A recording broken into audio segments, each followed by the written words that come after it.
Today on the Great White Shark Experience podcast, we have Val, Internship Coordinator for the GoDive Mossel Bay Internship in Mossel Bay, South Africa. Before joining the GoDive team, Val started her journey as an Oceans Research Intern before becoming the Internship Coordinator for the White Shark Africa Eco Programme. Val is a passionate shark enthusiast, conservationist, and is an unforgettable part of the intern experience when students visit Mossel Bay. Today we talk about how she got started, her experiences filming with Michael Phelps, and her favourite shark experiences. Here we go. So, Valerie Lupino, welcome. Thanks, friend. It's the first time coming. Yeah, first time on the podcast. Yes. In the Great White Shark Experience. Thanks so much for having me, Mark. Yeah, here we go. I'm excited to have you actually because you're probably one of, or if not the main reason that I'm back in South Africa working with sharks. Because I wouldn't stop bugging you? Yeah. But actually, you've given so many people opportunities to work with sharks over the years. Yeah.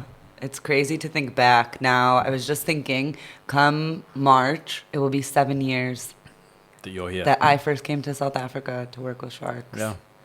It's the lady with the most hectic seasickness on the planet decided to drop her job and move to South Africa and work on the ocean. I don't know what I was thinking, to be fair. The amount of times I've vomited and prayed for death on a boat here in South Africa are too plentiful for me. And I wonder every day, have I picked the right career? And then you, making fun of me on the set of Shark Week. I was going to say that was possibly one of my favourite days. Was you in the background, Chris Fallows is making this epic speech about the return of the great white sharks and the stronghold of the great white sharks in Mossel Bay. Mm-hmm. And in the background, you are there.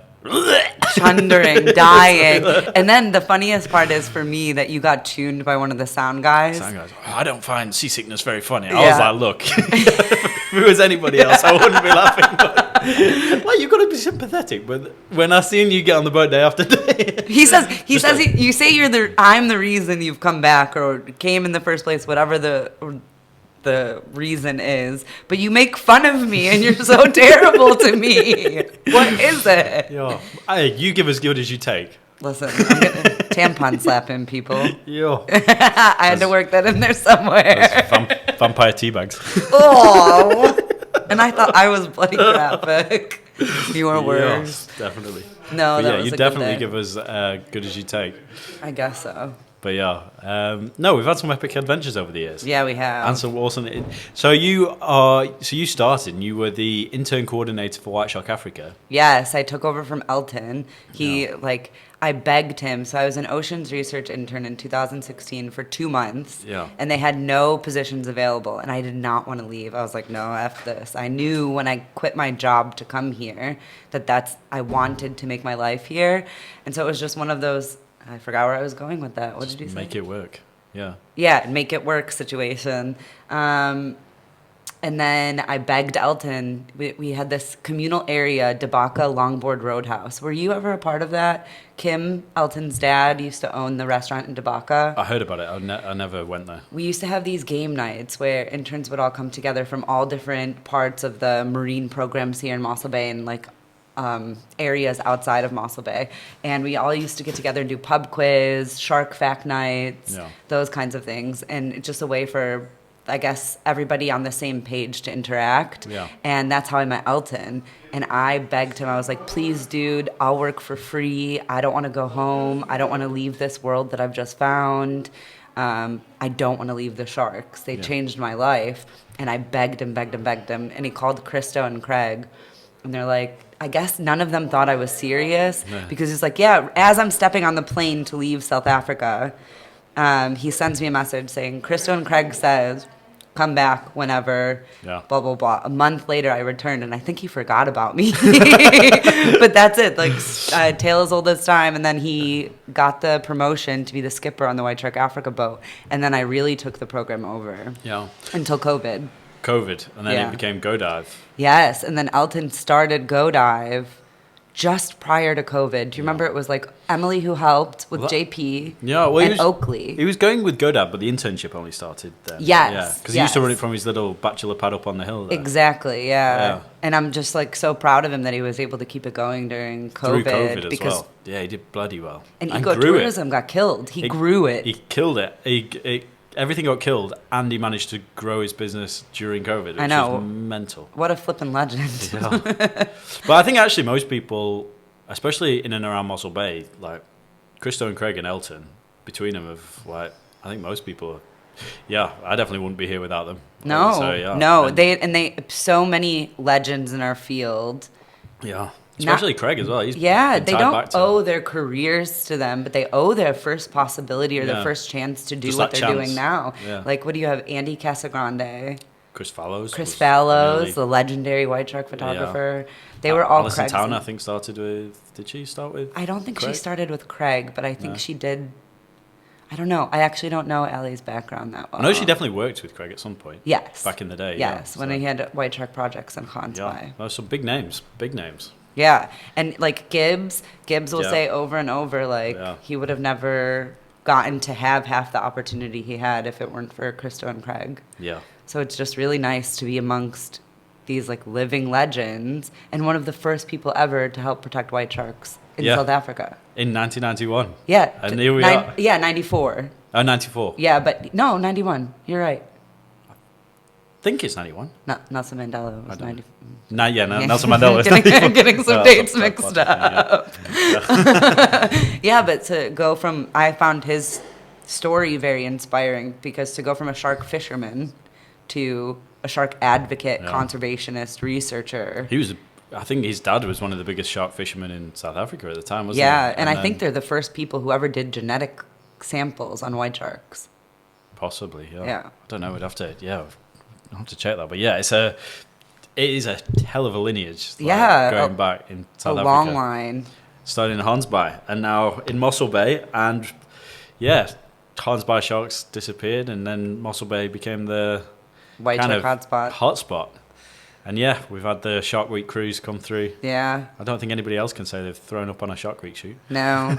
I always told my parents, I think the story is like when I was 5 years old, my first Shark Week ever. Yeah. Because Shark Week actually, so for as much as it's demonized with their cinema science and that kind of thing, they do draw so many people into the marine world that maybe wouldn't have had a Yeah. chance.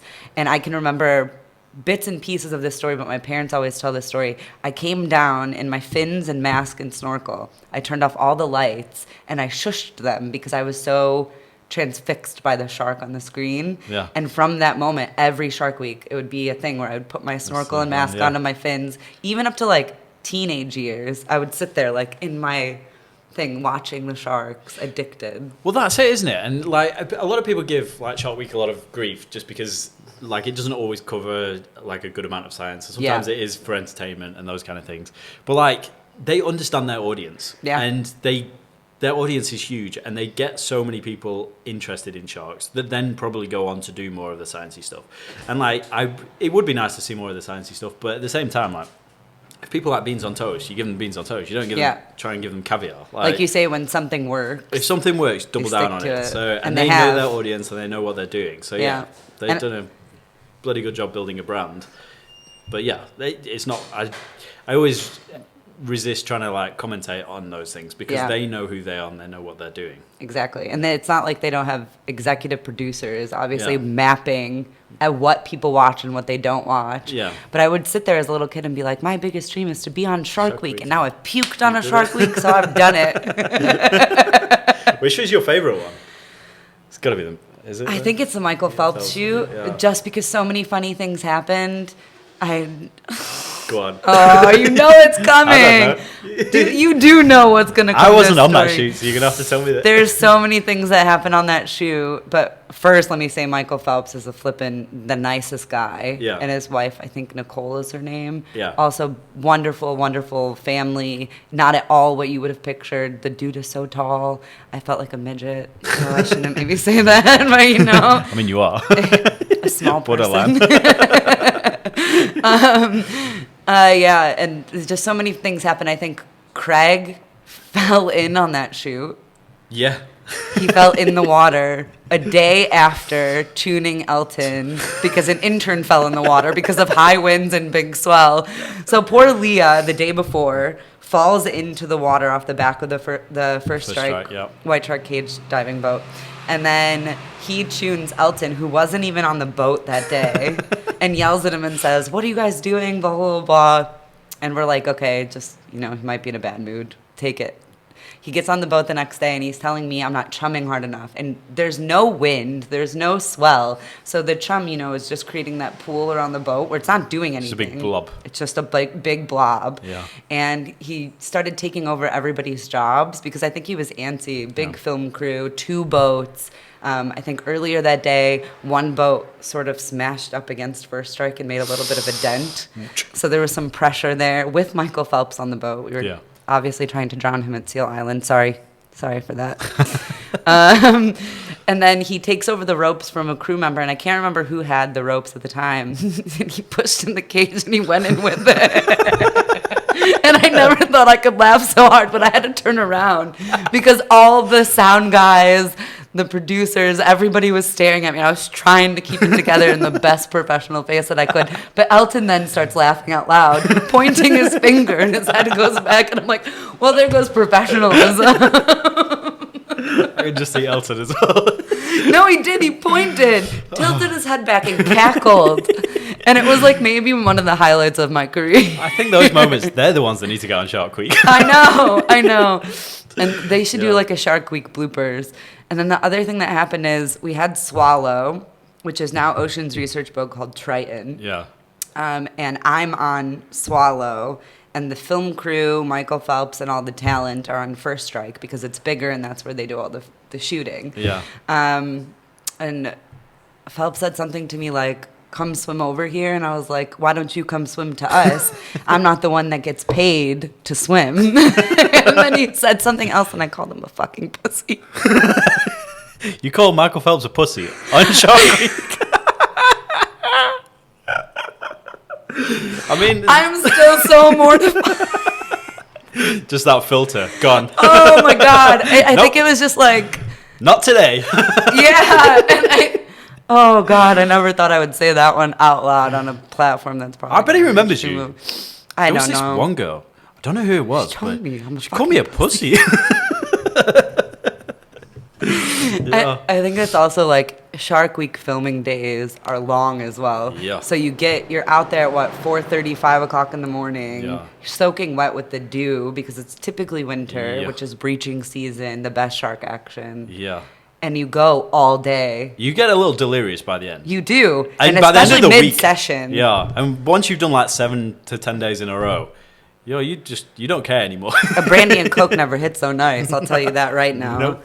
And I think that's what happened. I think I said it was the first day, so maybe I'm lying here, Yeah. but That shoot was the reason I came, though. I wanted to go to Norway and go work with orcas and just see, but it was like crazy expensive, just even for a week, and wasn't sure. Like there wasn't too much structure around it at the time, so I ended up seeing that on YouTube, the Michael Phelps shoot, and thought, right, we'll go to South Africa and go work with some sharks. And then, came out. It was a good shoot. And then realised that this was actually the company, White Shark Africa was the company that filmed it. Yeah. Which is mental. I can't believe you were going to go work with the traders. And then, now the irony is, orca. all I've got is orcas.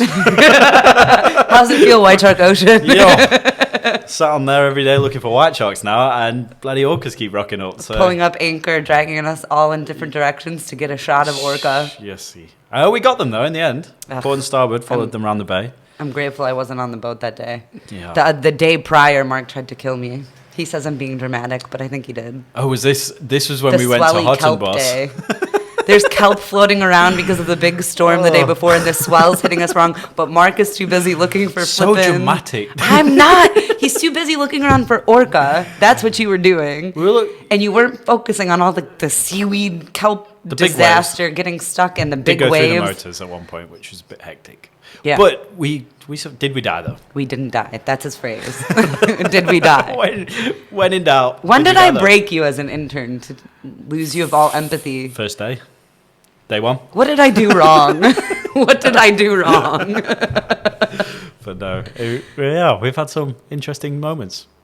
What is Very interesting moments. if you had to think back, okay, what is like the craziest memory you have? I don't know. There's been a lot. I think diving Seal Island was definitely one. Yeah, that's nuts. I'm still regretting not getting in that day. On our internship as well, there was this one day where we were supposed to do a breaching trip, but the boat came back too late, and the breaching trip came out already. So Elton says to Gibbs over the radio, "I'll tell you what we'll do. We'll get them to jump from one boat to the other." Now, this happened to be the swelliest day that I've ever, like one of the swelliest days that I've ever seen in Mossel Bay. So, but it was like some Pirates of the Caribbean shit. The boats are going up next to each other, like smashing, bouncing against each other. And I get up on the top, and I'm the first one to jump. And Elton goes, "This is a terrible idea." Now, this was his idea in the first place. And it's as you're jumping. Already questioning my life decisions at this point, thinking, what the fuck am I doing? And then the boats are going like, 1 minute you just see the bottom of the hull of Swallow, and then it's going down, and I'm just seeing the top of people's heads. And I'm like, this is it. This is how I die. Right now. So I take a flying leap over. I make it. And then there's like 4 other people to follow. And then the kit has to come over. And there's this one last bag, and it's that Emma. She was an intern that came. Emma told me, yeah. Yes. And she had all her gear in this one bag. And the boats have started drifting apart at this point, and we can't come back. So Richard grabs it and launches it across the air. And the person catching it is Ewan. And Ewan's one of the most talented, awesome people that I've ever met. But his coordination is terrible. He had to make the catch of his life. And everybody's just holding their breath watching these cameras just in this bag like plummet towards Ewan. Could fall in the ocean. He just has to make this catch. And he makes it. Everyone cheers. Oh, God. I remember that day. Yeah, that was one of the craziest things. I don't think I jumped over to the other boat. I think you were already on it. You were already on Swallow, I think. Because we came back from a chumming trip. I kept asking Elton, I was like, do you really think this is a good idea? Disclaimer to all parents listening who may send their children. Please. Oh, we've had some crazy times. Yeah. But we keep it safe always. Yeah. Nobody's died. No one's died. And we've been told that we only have to bring back 96% interns. Yeah. 97, 98. Yeah. So it's like 1 in 10 you don't. Yeah. As long as you don't lose anybody to a strip club in Mavericks in Cape Town. Are we going there? No. Are we going there, Mark? The reason I'll never let Mark take an independent Cape Town trip again. Yeah. Our favorite Aussies. Yeah, they were no names. No names. I'm not sending them down the river. No. Respective partners and not things. here to fuck spiders. Not here to fuck spiders. But yeah. But Mark's not allowed to go to Cape Town unattended. Unattended, yeah. Losing interns in Cape Town's not a good. It doesn't feel good. It's a very stressful situation when you mean have to at 6 o'clock when we have to catch a flight to Durban in an hour? And you have not located the missing interns. Missing interns, and we're trying to call, and you have to talk to a pimp and a prostitute to try and get them back. I think you're actually going to go there. Here we are. Here we go, sports fans. Oh, God. Yeah, we've had some crazy stories. But but there's been some awesome people over the years as well. And I definitely think there's, it definitely makes it, especially when you get those good groups. You never really forget them as well, over the years.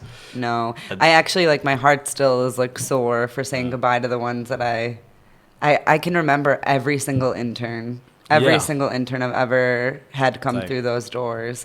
And they make such a big lasting impression on you, but it's more like their passion and what they do for going forward. Yeah. And I love to see those updates when they say, look what I'm doing. The White Shark got me on this. Thank you so much. Or I learned this and look how I applied it. Yeah. That keeps me going. It does. And it's good to see as well. And you know what it's like to be the intern, but then you also, you know what it's like to desperately want to stay and work. And some people make it work as well. Yeah. And that's the hardest thing. It takes a lot of grind. It does. Don't give up on your dreams, folks. No, that's it. Even if you are seasick.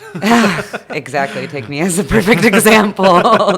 You can still do it while you're green. There's some pictures here of you throwing up. I'm pretty sure right behind you with the thumbs up was the day I wanted to die. That was the one day I actually felt I always feel sorry for people who are seasick, and but with Val it's quite funny most of the time because it's not that serious, but what a pal. One day I was like, we've got to go back because she's not going to make it. No, what was that day? So it was a day after there were orca around, but we still had sharks. Yeah. But we hadn't seen a shark. It was bad weather. It was swelly. The worst weather I've ever had in Mossel Bay, and it was swelly. There was horizontal rain. God, everyone was soaked to the bone. Mm-hmm.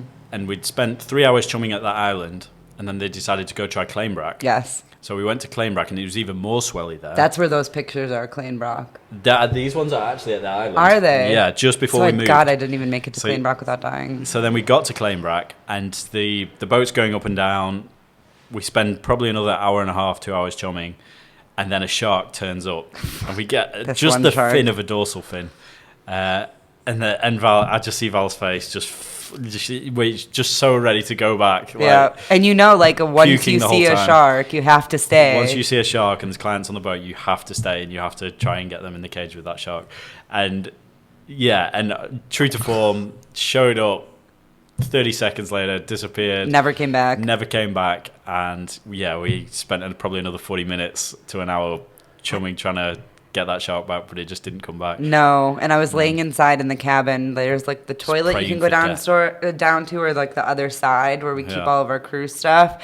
And I was just literally praying for death. Yeah. I was I didn't even have hydration to cry. I was so white. Begging. Yeah. I literally saying, "Okay, God, it's okay if you kill me now. Please release me from this fucking misery," because I feel like my stomach is gonna come through my mouth or my ass, whatever comes first. It's time. We're done. I'm tapping out now. But it was an interesting. Yeah, that was the one day I think I've genuinely enough's enough. We've got to go back because people are not. This is not okay. No, and I don't think I was the only one sick on board either. I think everybody lost their cookies. Everyone was spewing. Yeah. I think I've only experienced that once before, and it was on Swallow, and we were cage diving on Swallow because First Strike was off the ocean, and I was stood at the front, and I think Tony was Alan was at the back. And we couldn't get to each other because people were just horizontal lying across the boat, just spewing everywhere. So he just had to take care of the back, and I took care of the front. I feel like I was on that boat too. Yeah, just had to make do with that then because nobody could stand or speak, or they were just spewing everywhere. And then if that seasickness ever hits me again like that, you have full permission to throw me over as bait to the white sharks, even though we all know they won't eat me. Yeah, but we've had some amazing sharks over the years as well. Oh God, my favorite. Who's your favorite shark? My favorite is Nubs. Nubs. That was the one with the chopped dorsal fin. Yes. So he was a male, and I haven't seen him now in 5 years. Yeah. But we called him Nubs the Ninja. And the first time I ever tried to bait handle, I got bait raped by him in 2 seconds, and I screamed like a little bitch on the boat with all these hectic researchers. So I have Justin, who's obviously the white shark wrangler of South Africa. He's amazing. Yep. He knows exactly how they're going to come, and he knows exactly how to bait handle when collecting data for research. Yeah. And then I've got my field specialist, Liv, Megs, and then the people that I was interning with. And I screamed like a little bitch. And because I just didn't even see him coming. He had no dorsal, so his horizontal approach to the bait, you can't see. Unless he opens his mouth and you see the white, or he tilts and you see the white under here, those kinds of things. There was no indication. Just came from nowhere. Yeah, and he was weird. The way he approached the boat, he wasn't scared at all. Yeah. He was not scared, and I reckon that's probably how he got his fin chopped off. A fisherman probably wasn't so stoked with him. Yeah. But he mouthed the engines all the time. His eyes would roll back. He'd put himself in his own little trance and then just sort of float away with his pectoral fins above the water. He always slithered like a snake up the side of the boat, but put 2/3 of his body out of the water. I have no idea how he did that, but he was rubbing his belly on the boat. But it's so amazing to see, and that stuck with me forever. Yeah, that have that kind of personality are incredible to watch. I know. Who's your favorite? I think Kelly Kelly, just because I was gonna say that she was 3.5 meters long. She was insanely active around the boat when I first came. There was other bigger sharks. There was I think Oprah was around at the time. We had Speckles as well. Oh yeah, Speckles. Speckles was who's an awesome also shark. known as something else. She's an Oceans shark, isn't she? Helen. Yeah. So she's a Helen, and she was on Discovery as well. Yes. Yeah. But so Kelly Kelly was interesting just because she used to spy hop all the time. She was active. She used to absolutely smash the bait. She was a torpedo out of the water. She's great. But she was also one of those Nubs as well. She came and would investigate, and she's you don't a player. see that. Yeah.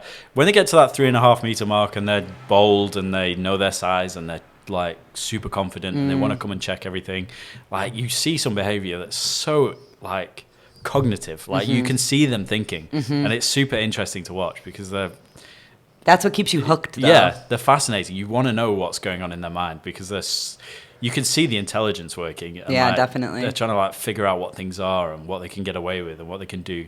And Kelly Callie always used to come with Dottie as well. Yes, I was just thinking that in my head, that I don't know if there's been a paper done about white sharks working together, but those two came at our boat every time. Callie would go one way, Dottie would go the other, and one of them would jump up on the bait that you wouldn't see coming. I swear they worked together. I swear. Every time, two females, and just used to come together and they would come for a month or two and then peace out. But they would always come. They came for 3 or 4 years in a row together. Yeah. And if Oceans Research was there, one would come to our boat, the other would go to theirs. And they played it, like, and you could see them like actively sort of working together in a kind of way. But it's hard to say. It's hard to like track behavior, especially when you only see them for a glimpse over the top of the water. But yeah, it was super good to see those two. They were probably my favorite duo. And Kelly Callie was definitely my favorite shark. Yeah, she's gorgeous. But I really wish you could have seen Blackgill. I missed her by a year, and she's like the most infamous shark in Mossel Bay. Yeah, everybody speaks of Blackgill, even still. Yeah. And I saw her. Bam as well. Yeah, she was gorgeous. I think she was 4.8 meters. Yeah. And by the last time we saw her, she was over 5 and then we never saw her again. Yeah. But she would come the whole activity. So you would have 9, 10 sharks active on the bait coming back. Yeah. Coming to check out the cage. And then right before she showed up, it went calm. Yeah. Still eerie, spooky. Nothing around. All the sharks fucked right off. And then all of a sudden you see this bus come out of the water and launch herself at this bait. Yeah. And you're just like, oh my hat. What am I staring at? Yeah. That's the thing you see as well when you see some of these big sharks breaching and you see them coming out of the water. You're like, how is this real? I know. It shouldn't be real. Like, no. It's just such a natural phenomenon. And to see their mouth open, to see the water go through the gills, so you can see things through the gills. Or sometimes you ever see them somehow get the bait, but then there's a bait fish that escapes through their gills and swims away for like a new lease on life. Yeah. But just being able to see inside their mouths, to see their different behavior, to see how they each independently approach the cage or the bait or the boat or interact with you. Yeah. I think a spy hop here, for those sharks that we just mentioned, when you were saying you can see the cognitive, like the thinking. A lot of the time when they spy hopped, they would glide by and just keep eye contact with Eric, Buto, or Alan. Yeah. And they would not let go. It's like they recognize. They do. And they figure out who it is. If they see, it's Eric, I'm not going to try this.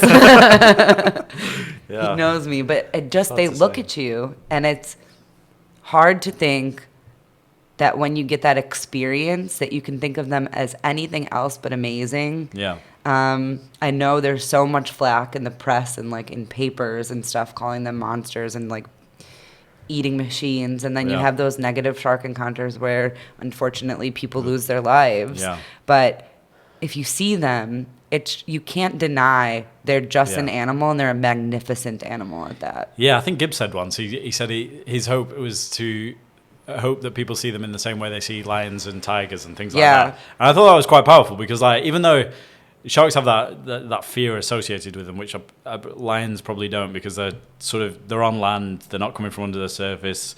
Not many people live right near them. So when you're swimming, obviously, people assume that white sharks are everywhere and they're going to come and Jaws is coming to get you, sort of thing. Yeah. But yeah, when you actually do spend time on the boat with them, especially every day, and you see them, you can't help but just be amazed because they're incredible. Yeah, and I think that's the part that I don't get about Australia's shark calls or Florida's now in the United States. Yeah.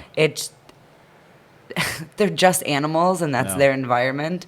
And I think that's the part that gets me. It's just so confusing for me. Yeah. And now I know I've been an avid shark lover my entire life. Yeah. So it's hard to get people who are deathly afraid of them to understand and not have that fear, but more of an understanding. Yeah.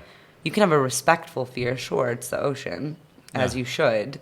But I just wish that there was a way to like get that off the mainstream media and that we could bring everybody out with us to see them. Yeah, that's the dream, isn't it? It is, yeah. But I get it. It's far away. It costs money. It's one of those as well. All those countries that are sort of not appreciating what they have. You've just got to look at South Africa and realize that they're losing them, and such a big industry is going down with it. But apart from that, it's just such a sad loss, isn't it? Like they seem to be, whether they're losing them or they're just being redispersed everywhere else because of the orcas or the fishing or just lack of food. Nobody really knows. But yeah, to lose, especially one of your most iconic animals, is such like a huge They're in loss. the big six for South Africa.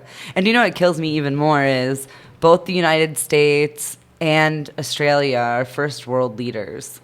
South Africa is still technically a developing country. Yeah. How do they have their shit together with protecting white sharks? But the two huge nations. Yeah. Like, what's the disconnect? That's it. It's a tough one it's a tough riddle to answer. Yeah, it is, for sure. But yeah. What are you looking forward to?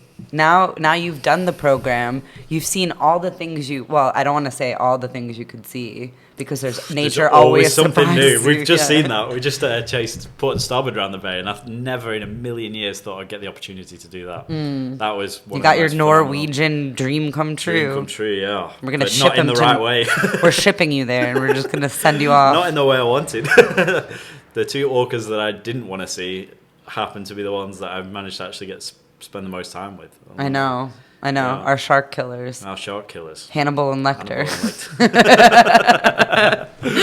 But yeah. I mean, I guess every am I species is like a sushi. But what am I looking forward to? I think just seeing where things go now and what we can do. Just adapt. Seeing how things adapt. Yeah. Because like things. Okay, we love the white sharks, we want the white sharks, and we've been spoiled with the white sharks. And things are obviously changing rapidly. So then it becomes a case of like, okay, so like the biggest shark areas in South Africa are no longer big shark areas.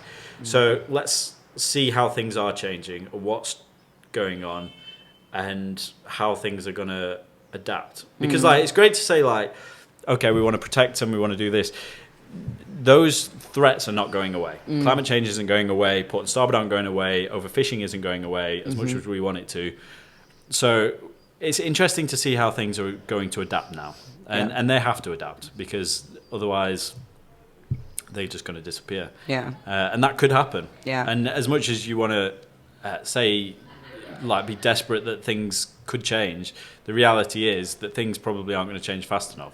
So it is an interesting time to see how things do adapt. And I think that's kind of one of the most fascinating things to sort of document. Especially this year, it's been a super interesting year. Just to, even though it's not been ideal for the sharks, it's been a fascinating year to see how things are changing. So yeah, people I think, are rolling with the punches. Yeah, that's one of the most fascinating things for me, I think. But yeah, what are you looking forward to the most? What's your thing, just to finish off? What's your Valerie Lupino's next step in the journey? So I have two things. You have encouraged me very much to do a shark talk, and I'm just trying not to be a little bitch about it. Yeah. But it is ready. Yeah. So I think the time to start doing that, to get education out there, to talk on the stuff that we talked about today, like negative shark encounters, but also negative shark news and those kinds of things, to try to bridge the gap between people who may not ever have the chance to see what we've seen, especially with the rapid decline. Yeah. But then also, I'm very much still stuck in the intern game. There's nothing, I can't explain it to you any other way than I already have, but it fills me with such a sense of accomplishment, joy, and peace to see what their faces look like the first time they experience Mossel Bay and everything that it has to offer. Yeah. So I think definitely long term, I want to stay here as long as the South African visa gods allow. And keep working with the interns. But I think the shark talk and my own type of Your own platform now. Yeah, my own platform. So we'll see. I don't know if people really want to hear from me, but they might. They might get stuck with me. And I think you should. And I'm looking. Might be a little vulgar. I might have to tone it down. Rated R. They are the best kind of talks. Yeah. It's all nice, and I think I've scarred you for life. I think there needs to be more of that because, like, it's nice and like obviously. There's been the David Attenboroughs. There's been those the iconic people that have trailblazed before, and like it's like back in the day everything was very politically correct, but like things definitely have turned more to popular culture and being more authentic and honest. And I think people are over the script. It needs people like Valerie Lupino. It needs and you apparently look at you go. It needs the unbrushed version. Yeah. So, what is it? What is that? Another version of that? Like I don't know.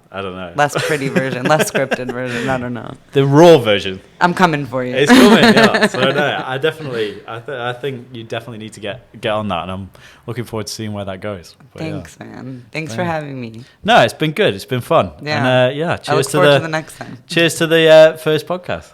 Thank you. Thank you. He didn't take a sip, so he's jinxing me. No. Eye contact. 7 years bad sex, 7 years no sharks, and 7 years no podcast from Valerie. Okay, that's all that time. Don't threaten the no sharks. Anyway, cheers. Cheers.